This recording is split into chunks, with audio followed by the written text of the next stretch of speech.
감사합니다. 구속받은 백성들이 우리 지난주에는 개인적인 변화를 경험할 것이다 말씀하셨고요. 오늘 읽었던 말씀에는 전반적인 삶의 회복을 경험할 것이다 그렇게 약수하고 있는 내용입니다. 하나님께서 잠시 그들을 버렸으나 큰 긍휼로 모을 것이고 잠시 얼굴을 가렸으나 영원한 자비로 긍휼히 여기시는 덕분에 우리가 이렇게 회복된다는 것입니다. 하나님의 화평의 언약을 계속 끝까지 하나님께서 흔들리지 않고 유지할 것이기 때문에 우리는 다양한 삶의 영역에서 회복과 변화를 경험할 것이다 그런 약속을 주시는 것입니다. 이사야 54장 말씀은 지난주에 이야기했습니다만 53장에서 고난받는 종이 이루신 그 결과로 54장 예루살렘의 회복을 약속하고 있는 내용입니다. 이 예루살렘의 회복은 사실 새 예루살렘을 통해서 이제 성취되는데요. 새 예루살렘 바로 우리 교회를 통해서 또 나중에 계시록 21장 22장에 나와 있는 예수님의 재림으로 말미암아 새 하늘과 새 땅이 임하는 그곳에서 완성된다 그렇게 볼 수가 있는 것입니다. 그런 점에서 이미 믿고 있는 저와 여러분들, 이미 구속받은 저와 여러분들 가운데는 이 새로운 예루살렘, 새 예루살렘의 삶이 사실 어느 정도는 성취되었다라고 볼 수 있습니다. 그래서 오늘 우리는 신약에 살고 있기 때문에 오늘 54장에 나와 있는 이 말씀은 예수님이 오시기 전 한 700년 전에 예언한 말씀이에요. 근데 이 말씀이 예수님의 십자가와 부활을 통해서 이루어졌고 그리고 오늘 우리 삶 가운데는 성취되었다. 완성은 아니에요. 완성은 예수님의 재림으로 말미암아 완성되겠죠. 그런 점에서 나는 이 54장에서 약속하고 있는 이런 회복을 또 변화를 경험하고 있는가 이런 것들 함께 점검해 보면서 어떤 부분들 내가 좀 회복하면 좋겠는가 그렇게 한번 살펴봤으면 좋겠습니다. 오늘 11절부터 17절에서는 세 가지의 변화를 약속하고 있는데요. 첫 번째 변화는 11절 12절 화려한 성읍으로의 변화입니다. 외적인 화려함, 외적인 견고함, 외적인 안정성의 성읍으로 변한다 이 이야기를 하고 있고요. 13절 14절은 내적인 견고함으로 나오는데 공의와 평안이 넘치는 삶으로 변합니다. 내적인 안정성으로의 변화. 우리의 내 삶뿐만 아니라 우리 공동체 삶 가운데도 또 우리 살아가고 있는 성도들이 살아가는 삶 속에도 공의와 평안이 임하는 그런 삶으로 바뀌는구나라는 것을 말씀하고 있고요. 15절부터 17절에서는 안전보장을 받는 삶으로의 변화.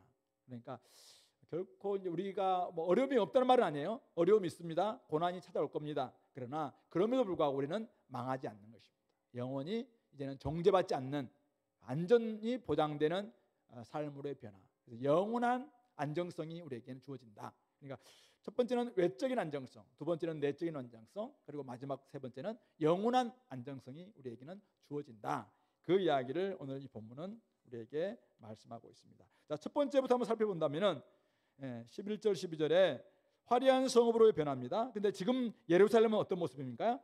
너 곤고하며 가난하고 초라하고 이런 모습입니다. 광풍에 요동하여, 광풍에도 막 흔들릴 수 있는 이런 요동하여 안위를 받지 못한 자여 이렇게 이야기합니다. 지금 예루살렘의 모습이 초라합니다. 예루살렘 모습은 바빌론에 의해서 무너지고 불타고 곤고합니다. 가난하고 보잘것이 없습니다. 광풍이 한번 불면 금방 요동할 만큼 불완전한 그런 성읍입니다. 그런데 그들을 향해서 뭐라고 이야기합니까? 보라, 내가 화려한 채색으로 내 돌 사이에 더하며 청옥으로 내 기초를 쌓으며 홍보석으로 내 성읍을 지으며 석류석으로 내 성문을 만들고 내 지경을 다 보석으로 꾸밀 것이다 이렇게 이야기합니다. 온갖 보석으로 기초, 성벽, 성문, 외벽을 꾸민 화려한 성읍으로 바꿀 것이다. 건축주가 누굽니까? 나는 하나님이시겠죠. 하나님께서 이 변화를 주도하시겠다는 겁니다. 하나님께서 예루살렘 성읍을 재건하는데 스룹바벨이 아니에요. 느헤미야나 에스라가 아닙니다. 하나님께서 이 예루살렘을 재건하시는데 어떻게 재건하냐면은 화려한 채색으로 돌 사이에 더하겠다. 여기서 말하는 화려한 채색, 다른 번역 보니까 터키옥이 뭔지 몰라요. 어떤 옥인데 터키옥 같은 이런 것으로 돌 사이에 딱 더해서 돌이 빛나게 만들어 주는 것입니다. 청옥으로 내 기초를 쌓고, 청옥이 뭔가요? 청옥, 사파이어인가? 찾아보니까 사파이어가 뭔지 잘 모릅니다. 어쨌든 귀한 보석 같죠? 사파이어로, 청옥으로 기초를 쌓는데, 그리고 홍보석은 영어로 보니까 루비 보석 아세요? 난 잘 몰라요. 그래서 루비로 성벽을 다 만들어요. 성벽을 다 루비로 만들겠대. 루비로. 부럽다, 그죠? 석류석으로 성물 만든다. 석류석, NIV에서는 스파클링 주얼이 뭔가 내가 찾아봤는데 잘 모르겠어요. 물방울 보석도 아닌 것 같고. 어쨌든 우리 주얼 회사에 다니는 제가 혹시 아세요? 어쨌든 스파클링 주얼로 이거를 만든대요. 성문을 만든다. 그리고 내 지경은 외벽을 가리키는 외벽을 다 보석으로 꾸미겠다. 우리 요한계시록 21장에 가면은 12보석이 나오죠. 12보석. 나중에 여러분 찾아보세요. 첫째 보석은 뭐고 쫙 나오는 그 12보석이 온갖 지금 이 성을 만들겠다. 누가? 내가, 하나님께서 이렇게 말씀하고 있는 것입니다. 여호와 하나님께서 이렇게 만드시겠다는 것입니다. 예전과는 전혀 다른 재질로 기초를 쌓고 성벽을 짓고 성문을 만들고 외벽, 그것을 꾸밀 것이기 때문에 지금의 곤고함, 지금의 초라함, 지금의 광풍의 요동함, 지금의 안위를 받지 못하는 이런 불완전함, 그것은 찾아볼 수 없을 것이다. 부유하고 화려한 성읍으로 바뀔 것이다. 와, 좋겠다, 그죠? 언제 성취됐습니까? 아니, 우리 삶에 성취됐다면서요, 목사님. 신약이 지금 성취됐다며요. 그런데 우리한테 지금 루비나 사파이어 뭔지도 모르겠는데, 그건 언제 옵니까? 이렇게 했는데, 어떤 사람들이 포로귀환하면서 스룹바벨과 느헤미야 또 에스라가 막 성을 쌓고 성전을 만들고 할 때 막 이 말씀을 기억하면서 야, 이렇게 바뀔 것이라고 생각하면서 얼마나 기대했을까요?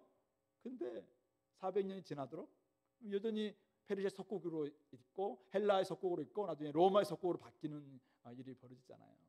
그래서 나중에 헤롯 대왕이 예루살렘 성전을 막 재건할 때 스룹바벨 성전을 막 더 확장하면서 막 재건하는데 그 외벽에 막 엄청난 보석을 다 붙였다고 이야기하거든요. 이것을 한번 재현하려고 막 그랬던 것 같아요. 흉내를 냈습니다. 그런데 안 되죠, 사실은. 그리스도의 피 위에 세워진 교회가 이 모습을 영적으로 회복했다라고 이야기합니다. 교회가 오늘 주님께서 이렇게 화려한 보석으로 기초를 삼고 꾸미고 또 만들고 짓는 그런 교회가 되었다라고 이야기하고 있는데 우리가 그런 의미를 한번 생각해 봅시다. 그리고 마지막 요한계시록 21장 22장에서 새하늘과 새 땅, 새 예루살렘에서 바로 이런 모습은 완성된다. 이게 우리가 바라봐야 될 온전한 비전인 것이죠. 중요한 것은 이것입니다. 하나님께서 우리의 삶을 새롭게 지으실 때, 하나님께서 우리의 삶을 기초를 다시 쌓고 성벽을 다시 만들고 외벽도 다시 만들고 토대도 만들고 돌과 돌 사이를 새롭게 주님께서 딱 이렇게 연결시킬 때 우리의 삶에 있는 초라함, 곤고함, 이 불완전함, 바람에도 막 요동할 것 같은 이런 불안정성, 이런 것들은 사라질 것이다. 건축하시는 분들 많이 계십니다만은 내진 설계 아무리 해도 사실 9점 막 이런 지진 오면은 또 뭐 넘어지고 이렇게 되지 않겠습니까? 불타면은 다 불타기도 하고. 그런데 오늘 하나님께서 우리 삶을 새롭게 지으실 때 견고하고 화려한 성의 삶으로 변화될 것이다. 외적인 안정성을 지금 약속하고 있는 내용입니다. 고린도후서 5장 17절에서 그리스도 안에 있으면 새로운 피조물이라 이전 것은 지나갔으니 보라 새 것이 되었도다. 예루살렘의 소망은 사실은 인간에게 있지 않습니다.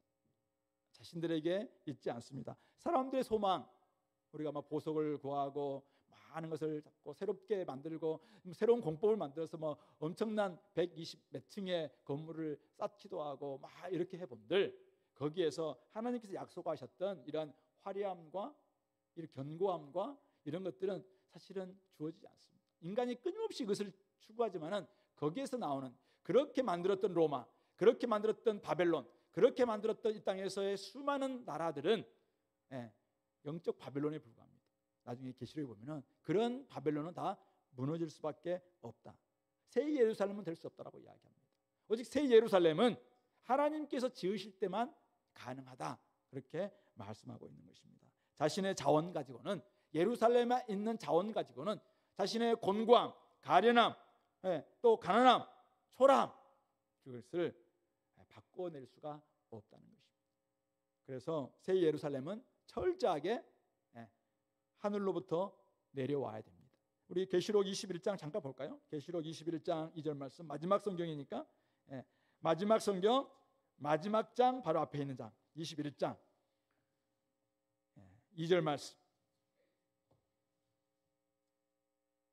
자, 같이 한번 읽어볼까요?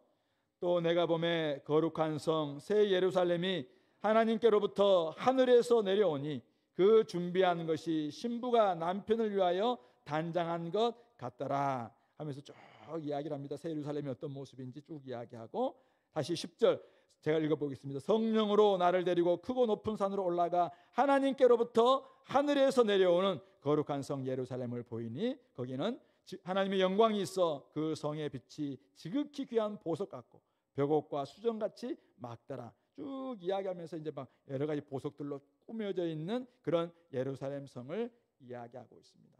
뭘 이야기합니까? 새 예루살렘은 철저히 하나님으로부터, 하늘로부터 내려온다라는 것을 말씀하고 있는 것입니다. 성도, 교회의 소망은 하나님께 있습니다. 하나님께 우리의 삶을 맡겨드릴 때 거기에 여러분들의 초라함, 여러분들의 곤고함, 여러분들의 가련함, 여러분들의 가난함, 이런 것들을 변화시켜 주신다는 것입니다. 우리 인간의 몸 70, 80, 뭐 건강하면 좀 90, 100세라고 이야기하잖아요. 근데 유병장수 아니겠습니까? 우리가 뭐 영원히 살 수 있는 그런 존재가 될 수 있나요? 우리 몸도 약할 수밖에 없습니다.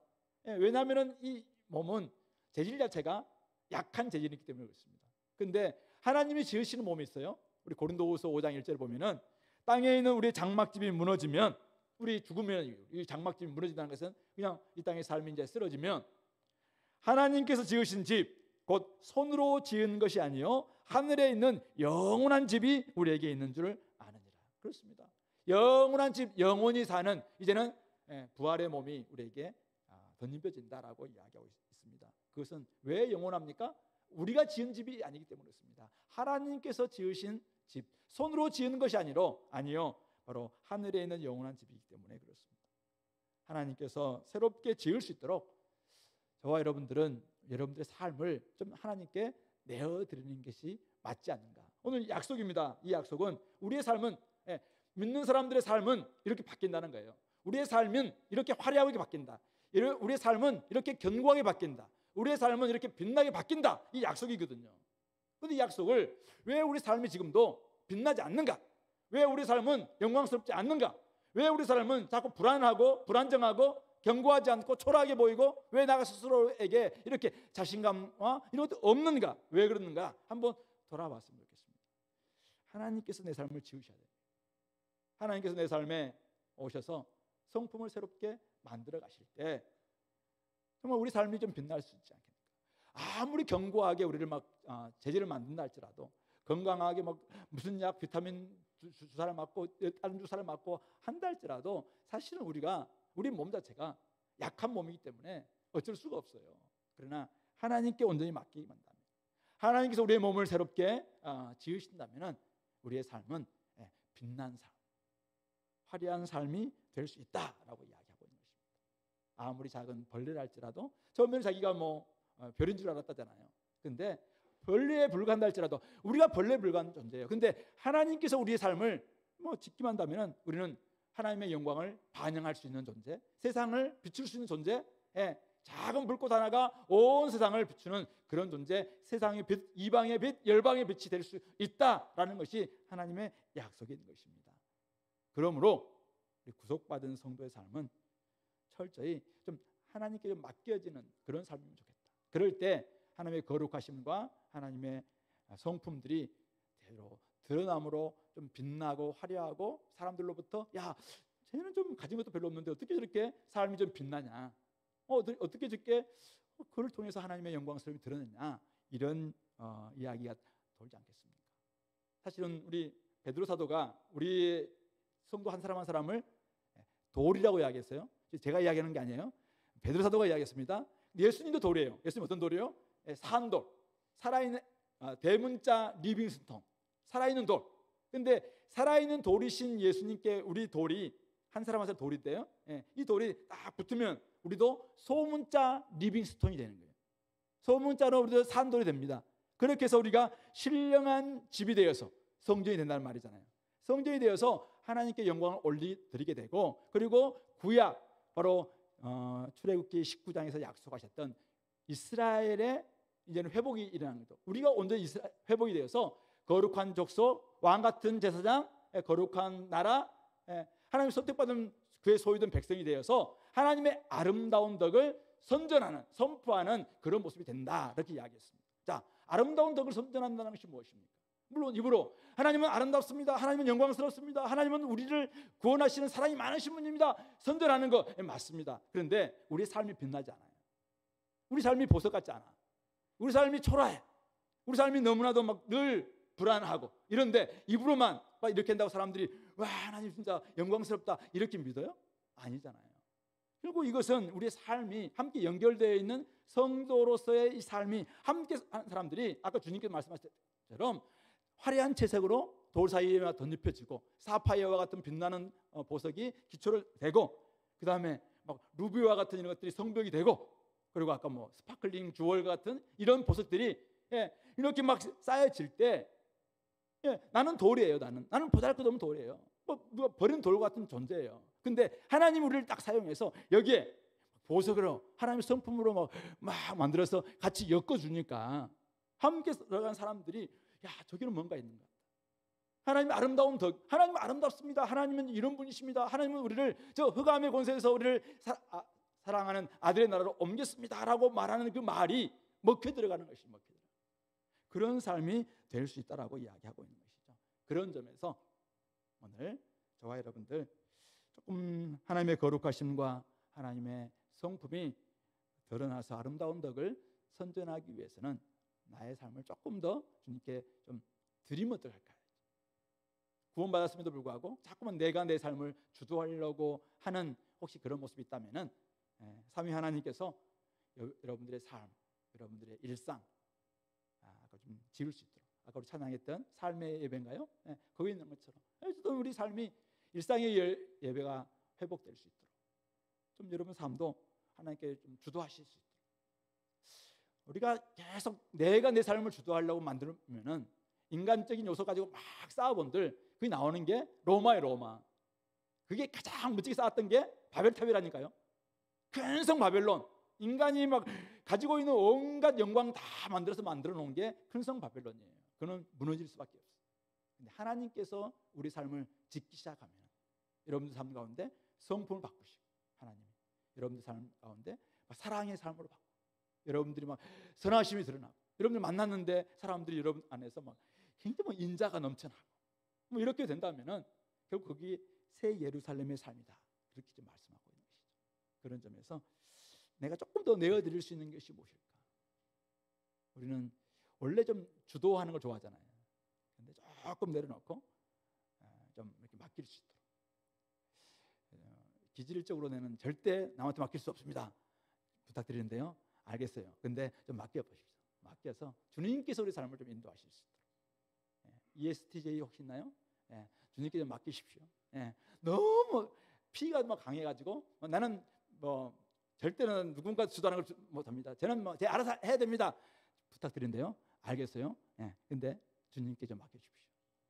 자랑 아니에요. 피가 많다고 자랑도 아니고 제가 강하다고 해서 자랑도 아니에요. 우리의 기질을 좀 맡기면 성령께서 우리를 다 인도하실 겁니다. 맡기는 훈련을 좀 잘했으면 좋겠다. 그러면 주님께서 우리의 삶을 더 멋지게, 한 번도 보지 못했던 사파이어, 루비, 아까 뭐 스파클링 뭐 이런 보석과 같은 그것은 없다 할지라도 우리 성품에 그런 막 빛남의 보석들이 모습들이 나타날 수 있게 되기를 간절히 소망합니다. 이거는 약속이니까 이런 약속들 가운데 임하기를 바랍니다. 두 번째는 내적 안정성인데요. 이사야를 통해서 예루살렘에게 이렇게 말씀하셨던 적이 있어요. 우리 48장 18절을 잠깐 볼까요? 48장 18절.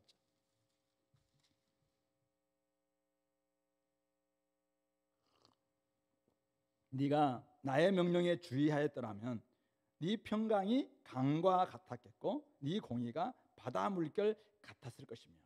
근데 이게 좀 이스라엘에게 주신 말씀이잖아요. 예루살렘에게, 야 너희들이 내 명령, 하나님 명령을 좀 주의해서 좀 순종했다면은, 야 너희들의 삶 가운데 공의와 평강이 넘쳤을 텐데 너희들이 좀 그렇지 않아서 지금까지 이렇게 힘들게 사는 게 아니냐, 이 이야기를 하고 있는 거잖아요. 그런 맥락에서 오늘 54장 다시 넘어와서 13절 14절 말씀 뭐라고 이야기합니까? 네 모든 자녀는 여호와의 교훈을 받을 것이니, 그 1번 돼 있잖아요. 1번의 밑에 보시면은 제자가 될 것이니, 여호와의 제자가 될 것인데 우리 자녀들이 여호와의 제자가 된대요. 그래서 그렇게 되면은 내 자녀에게는 큰 평안이 찾아올 것이다. 아까 앞에서 말했던 그 평강, 똑같은 샬롬이거든요. 샬롬이 찾아올 것이다. 너는 공의로 설 것이다. 아까 공의가 없다고 이야기했는데 공의로 설 것이다. 학대는 내게서 멀어질 것이고 내가 두려워하지 아니할 것이며 공포도 내게 가까이하지 못할 것이다. 하나님 말씀을 제대로 배워서 순종하는 제자가 되기만 한다면, 제자가 되는 게 중요해요. 여호와의 제자가 된다는 건 뭐냐면은 여호와의 말씀을 배워서 여호와의 길을 알고 그 길로 걸어가는 삶, 그런 삶에는 바로 평강도 있고 공의도 있다라는 것을 말씀하고 있는 것이죠. 그러니까 구속받은 자의 두 번째 특징, 삶의 두 번째 특징이 뭐냐면은 여호와의 제자가 되어서 그 결과 삶에 평안과 공의가 넘치는 이런 삶이 되는 것, 이것이 바로 두 번째 특징이라고 말씀하고 있고, 이것이 내적인 안정성을 가져오는, 내적인 공감을 가져오는 비결이라고 말씀하고 있는 것입니다. 여호와의 제자, 사실 우리 그리스도의 제자 뭐 이런 말 들어봐도 여호와의 제자 이런 말은 잘 안 들어봤는데, 결국은 날마다 학자의 귀, 학자의 혀가 되어서 날마다 하나님 주신 말씀을 깨닫고 그 말씀을 가지고 살아내는 삶, 그리고 하나님의 성품을 닮아가는 사람, 이런 사람이 결국 여호와의 제자라고 볼 수 있을 것입니다. 그래서 신약의 용어로 본다면은 우리는 죄와 사망의 법에서 해방되었잖아요. 그렇죠? 죄와 사망의 법은 뭐냐면은 율법이죠. 율법인데 율법은 끊임없이 우리가 다 지킬 수 없기 때문에 끊임없이 우리가 잘 못 지킴으로 말미암아 죄를 짓게 됐어요. 그러니까 율법이 끊임없이 율법에서 죄의 결과는 사망이다라고 하면서 우리를 끊임없이 괴롭혔던 이 법이 율법에 이전에 우리를 다스렸던 법이에요. 근데 여기서 우리는 해방되었습니다. 자, 해방되고 난 다음에 이제는 무율법, 무규범 상태로 지냅니까? 아니죠. 우리 로마서 8장에서 뭐라고 하냐니까? 생명과 성령의 법이 우리를 이제는 새롭게 다스린다라고 이야기하고 있습니다.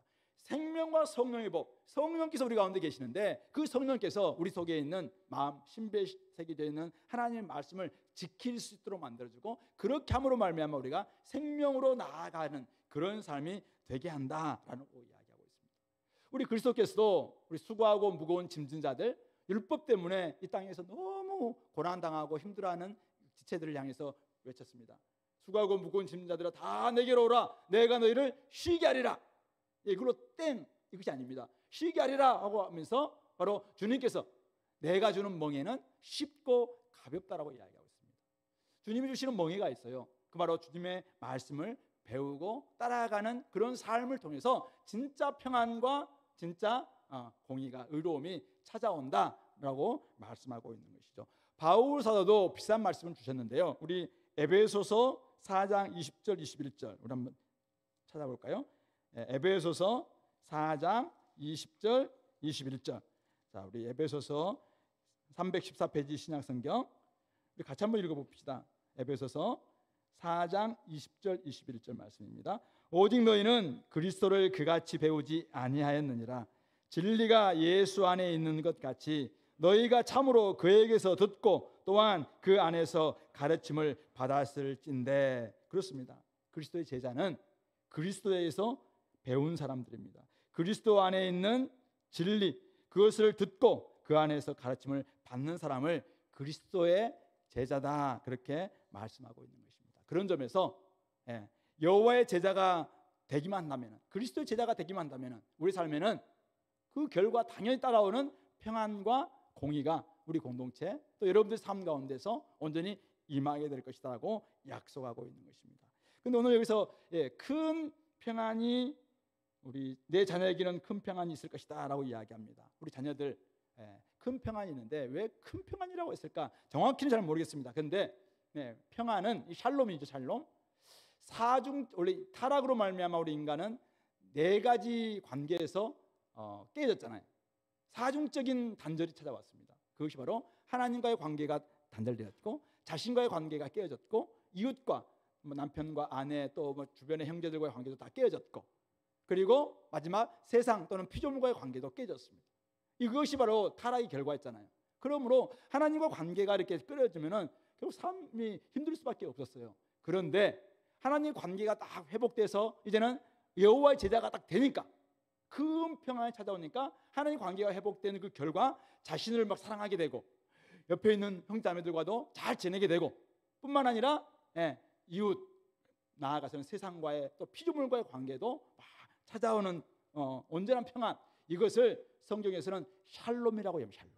샬롬은 단지 그냥 마음에 있는 평안 이것만을 이야기하는 것이 아니라 바로 하나님이 우리 하나님 관계 회복됨으로 말미암아 자신들의 모든 삶의 영역 속에서까지 찾아오는 궁극적인 평화, 이것을 샬롬이다라고 이야기하고 있는데, 어쨌든 총체적인 평화가 찾아올 것이다, 그렇게 말씀하고 있는 것입니다. 그러니까 전인적인 평안, 총체적인 평화를 우리가 누리기 위해서는 여호와의 제자가 되어야 되는 거구나. 하나님 말씀대로 우리가 살기만 한다면은 이 땅 가운데서 이렇게 결핍이 없는 온전한 평화가 찾아오는 것이구나라는 것을 알 수가 있는 것이죠. 뿐만 아니라 14절에서는 공의도 설 것이라고 이야기하고 있습니다. 하나님 관계가 회복되기만 한다면은 불의는 사라지고 의로운 사회, 공의로운 사회, 이것이 된다라고 이야기합니다. 당연히 힘 좀 세다고 막 공포 또 학대했던 이런 사람들도 더 이상 들어설 자리가 없습니다. 그러므로 하나님 말씀을 가까이 하고 하나님 말씀을 따라서 살아가는 제자들만 만들어진다면, 이게 약속인데 제자가 될 것이라고 이야기했어요. 근데 우리가 진짜 제자만 된다면은 우리의 사회, 우리 가정, 우리 공동체, 그리고 여러분들이 살아가는 여러분 직장에서도 이 평화와 공의가 회복될 수 있겠구나, 이것을 말씀하고, 이게 약속이거든요. 약속. 성도들이 어디에 중점을 둬야 될 것인가? 이 약속인데 이 약속을 이루어지기 위해서는 어떻게 해야 됩니까? 그러면은 내가, 그리고 우리 자녀가 여호와의 교훈을 받아서 하나님의 제자가 되고 그렇게만 살아간다면은 자연스럽게 평화와 공의는 하나님 주시는 선물로 주어지는 것이죠. 내가 할 일은 뭐예요? 당연히 하나님의 제자가 되는 것입니다. 우리 자녀를 뭘로 키워야 돼요? 하나님의 제자로 키우는 것입니다. 이렇게만 된다면은 그가 말씀을 따라서 날마다 살고 말씀에 따라서 성품도 막 바뀌게 되겠죠. 그렇게 되면은 당연히 하나님이 주시는 선물인 평화가 임함으로 말미암아 가정도 더욱더 안정이 되고, 그가 가는 곳곳마다 사람들과 관계도 막 회복이 되고, 당연히 그가 속해 있는 사회에 세상과의 관계도 회복뿐만 아니라 피조물에도 하나님이 원하시는 게 이 선한 창조 세계를 회복시키는 거니까, 그런 사람들은 이 창조 세계를 막 함부로 하지 않을 거 아니겠습니까? 그런 점에서 이 바뀌는 것입니다. 그래서 우리가 해야 될 일이 뭐예요? 해야 될 일. 정치가들은 막 공의를 회복하기 위해서 막 엄청난 막 작전을 짜고 전략을 짜고 자기의 막 목표를 가지고 막 내가 대통령 되겠다 뭐 하겠다 나섭니다. 사회운동가는 정치인들을 믿을 수 없다, 그래서 우리가 막 이렇게 한번 해보겠다라고 이 공의를 위해서 평화를 위해서 막 작전을 짜고 이렇게 합니다. 그럼 우리가 교회가 해야 될 일은 뭐예요? 정치가들 따라가서도 안 되고 사회운동가처럼 우리 해서도 안 됩니다. 우리 교회가 해야 될 일은 이 약속이거든요. 약속. 하나님의 말씀대로만 살기만 해라. 너희들이 하나님의 제자만 되라. 그리스도의 제자만 되라. 그러면 평화가 임하는 것, 공의가 너희 삶 가운데 임하는 것, 이것은 따놓은 당상이다. 이걸 내가 주마 지금 이렇게 이야기하고 있는 거잖아요. 근데 왜 오늘 이 사회가 안 되느냐? 왜 평화가 없고 왜 공의가 사라진 사회가 됐는가? 문제는 누구한테 있어요? 우리에게 있다는 것이죠. 우리가 여호와의 교훈을 받아서 여호와의 말씀대로 사는 제자가 안 되니까, 그리스도를 따른다고 하면서 그리스도의 말씀대로 살지 않는 제자와는 좀 다른 모습을 보이니까 사람들에 따라서 살아가는, 우리 예수님 주변에 항상 제자가 있었고 군중들이, 무리들이 있었거든요. 자기의 욕망을 채우기 위해서 따라왔던 수많은 군중들, 무리들이 있었어요. 근데 그 가운데 제자들은 12명 또는 70명 이렇게 있었잖아요. 소수. 근데 우리 많은 성도가 있지만은 혹시 오늘도 많은 사람들이 너무나 이 땅에서 육신의 정욕과 안목의 정욕과 이생의 자랑만을 추구하면서 무엇을 먹을까 마실까 입을까 이거 해결하기 위해서 막 주님께 비나이다 하고 있는, 이전에 샤머니즘의 종교를 가지고 있었던 모습을 기독교만 바꾸는 거죠. 4대째 기독교인이라고 하면서 막 무속에게 나아가는 이런 모습이 지금 우리 한국교회가 가지고 있는 잘못된 모습이었거든요. 근데 몇 대가 중요한 게 아니라 우리가 철저히 말씀대로 사는, 하나님의 말씀이 뭐라고 이야기하는가, 이렇게 은혜 받았으면 그 은혜에 걸맞은 삶을 살아내기만 한다면 자연스럽게 이것은 하나님께서 주시겠다고 약속하는 거 아니겠습니까? 그런 점에서 올해 우리 교회가 두 번째 전략, 우리 새로운 세대 만들기, 복음으로 양육하는 새로운 세대 이야기를 써보자, 이렇게 우리가 올해 지금 이야기를 했습니다. 어떻게 할까요? 오늘이 우리 어린이 주일이기도 하고 찬양도 오늘 어린이 찬양한 거잖아요. 일부 예배도 똑같은 찬양을 하더라고 보니까. 작전을 짰어요. 어쨌든 간에 우리 어린이 찬양인데, 우리 어린이들 너무 중요하잖아요. 그래서 이들을 어떻게 키울까요?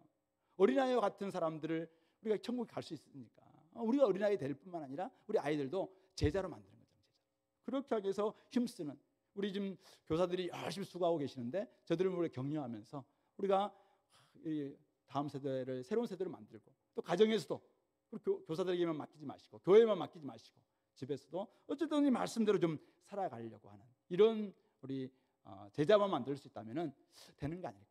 우리 이번에 우리 목회비 수련회 가서 여러 가지 이야기도 많이 했습니다만은 교육과 관련된 부분에 있어서 조금 더 우리가 좀 더 전략적이면 좋겠다, 이런 여러 가지 우리 작전도 한번 짜봤는데요. 중요한 것은 우리에게 달렸다고 생각합니다.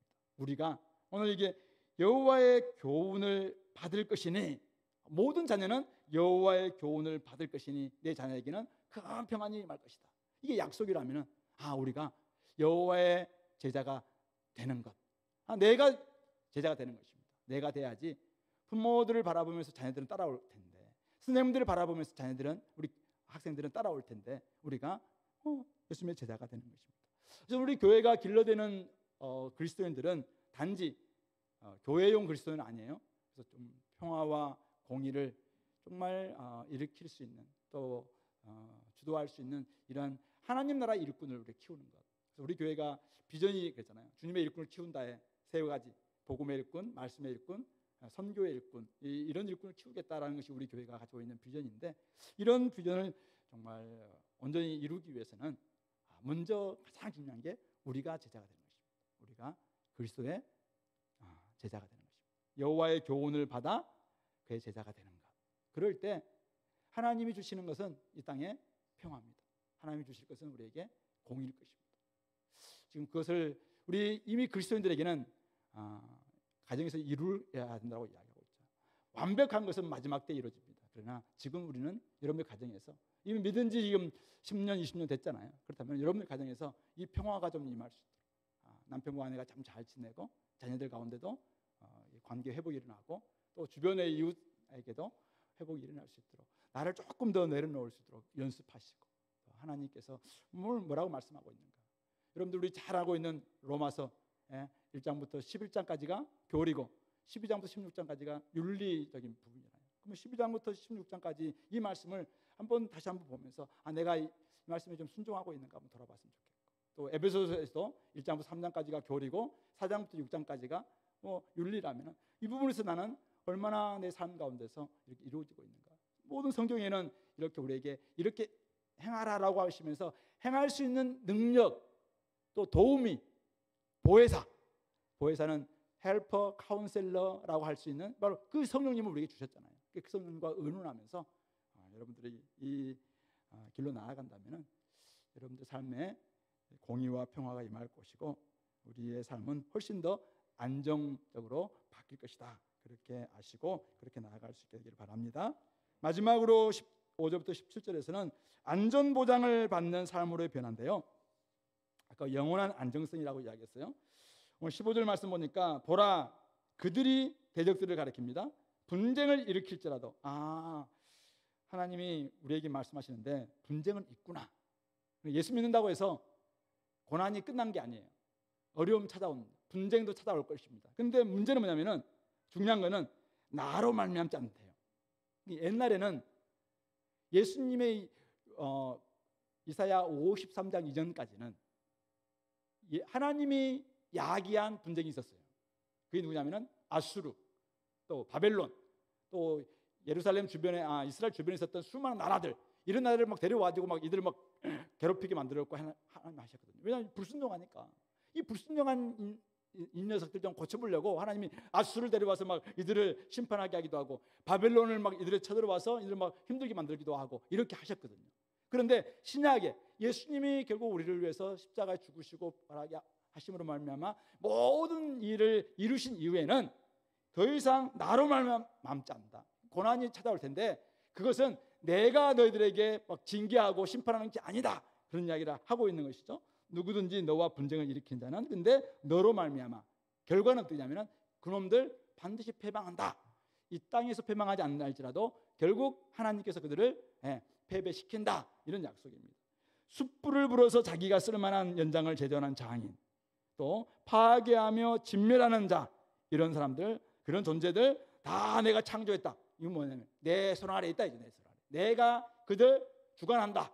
이런 이야기죠. 그러므로 너를 치려고 제조된 모든 연장은 쓸모없을 것이다.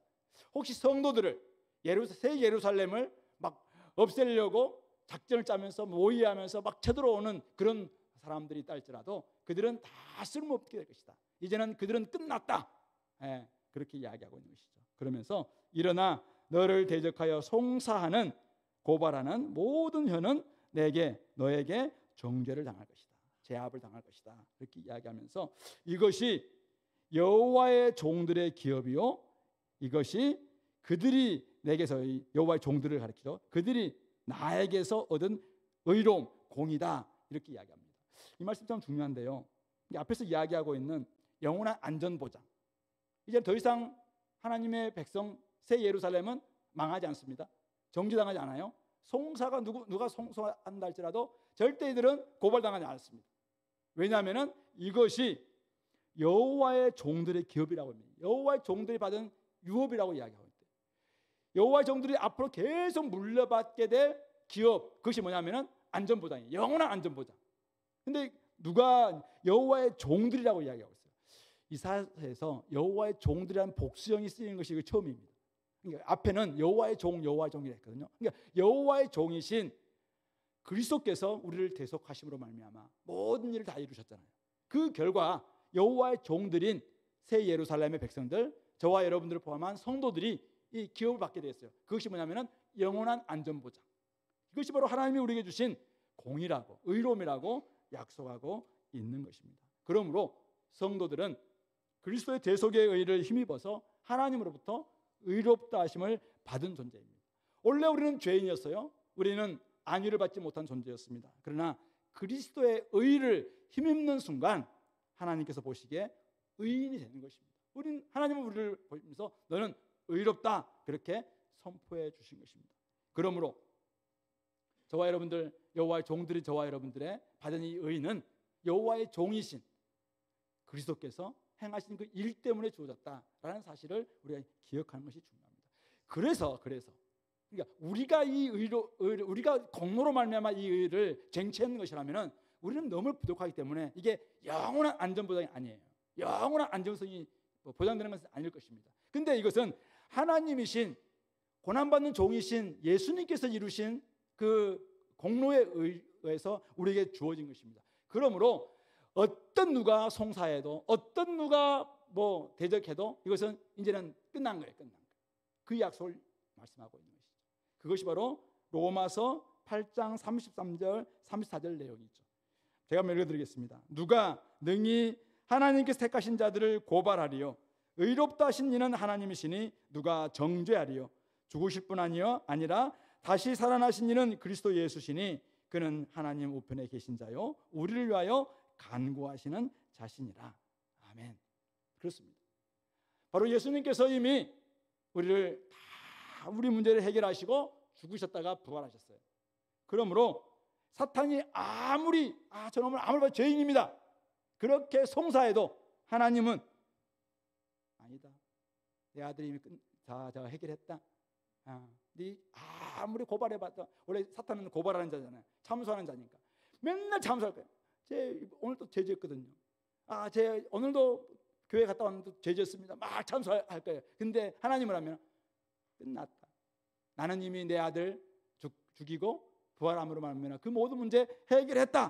다 우리를 보호해 주신다는 것입니다. 악인들이 나가지고 끊임없이 우리를 막 대적하면서 저 인간들 아직도 뭐 교회 다닌다고 하면서도 저렇게 합니다 하면서 막 끊임없이 막 송사하고 모함해도 하나님께서 법정에서 이미 그는 무죄 이미 선고했다는 거죠. 그러므로 영원한 안전보장이 우리 성도들에게 주어진 지금 삶의 변화라고, 이 영원한 안정성, 이것을 약속하고 있는 것입니다. 그러므로 54장 1절 다시 한번 읽어봅시다. 54장 1절 잉태하지 못하며 출산하지 못한 너는 노래할지어다. 산고를 겪지 못한 너는 외쳐 노래할지어다. 예, 그렇습니다. 우리는 지금 마음껏 노래하면 됩니다. 4절에 두려워하지 말라. 네가 수치를 당하지 아니하리라. 놀라지 말라. 내가 부끄러움을 보지 아니하리라. 11절 너 곤고하며 광풍에 요동하며 안위를 받지 못한 자여 보라 내가 이렇게 했으니까 너는 이제는 마음껏 노래하고 즐거워하고 마음껏 하나님 앞에서 평안을 누리면 된다. 그 약속을 하고 있는 것입니다. 성도 여러분, 말씀을 맺겠습니다. 구속받은 성도의 삶은 예전과는 전혀 다른 새 예루살렘의 삶입니다. 근데 새 예루살렘의 삶은 예수님이 재림하실 때 하늘에서 내려옴으로 완성됩니다. 근데 오늘 우리의 삶은 새 예루살렘에서 이루어질 삶의 예행 연습입니다. 여기서 계속 예행 연습하는 것입니다.